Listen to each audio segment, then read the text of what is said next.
Guys, ঈদের দিন পাড়ায় ক্রিকেট টুর্নামেন্ট খেলতে গিয়ে এটা কি হলো আমাদের সাথে। হাই বন্ধুরা, সবাই কেমন আছো? আশা করবো সবাই ভালো আছো। আমি রাজ্জাক। ঈদের দিন সকালবেলা ঘুম থেকে ওঠার পর পাঞ্জাবি পায়জামা পরে চলে গেছিলাম মসজিদে ঈদের নামাজ পড়ার জন্য। তারপর নামাজ শেষ করার পর বেরিয়ে পড়লাম বাড়ি যাওয়ার জন্য। তারপর বাড়ি আসার পর বিকেলে চলে গেছিলাম মাঠে ক্রিকেট খেলার মাঠ তৈরি করার জন্য। তারপর ক্রিকেট খেলার পিচ করার জন্য এক এক করে কোদাল দিয়ে দাগগুলো কেটে নিচ্ছিলাম। তারপর পিচের দাগ কাটা হয়ে যাওয়ার পর বাউন্ডারির দাগগুলো এক এক করে কেটে নিচ্ছিলাম। তারপর বাউন্ডারির দাগটা কাটার পর পিচটা রেডি করে নিচ্ছিলাম।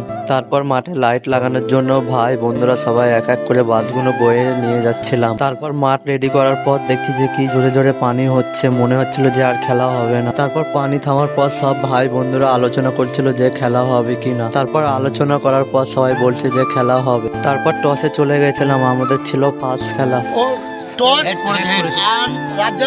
টসে জেতার পর ফিল্ডিং নেওয়ার সিদ্ধান্ত নিয়েছিলাম। আর এই খেলাটি ছিল 7 জন করে খেলা, আর ওভার ছিল 7 ওভার করে খেলা। আর এই খেলাটি ছিল পাড়া ক্রিকেট টুর্নামেন্ট। আর আমরা ফার্স্ট খেলা জেতার পর ব্যাড লাক সেমিফাইনালে হেরে গেছিলাম আমরা।